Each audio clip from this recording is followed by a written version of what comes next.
আসসালামু আলাইকুম। আপনাদের সবাইকে মা ফার্নিচারের পক্ষ থেকে শুভেচ্ছা। আসসালামু আলাইকুম। মা ফার্নিচারের পক্ষ থেকে আপনাদের সবাইকে জানাচ্ছি শুভেচ্ছা।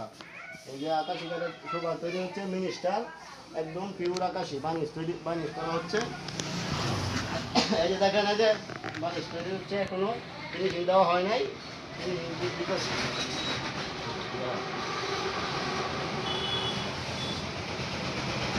মাছ মাছ করে একটু পাওয়া যায়।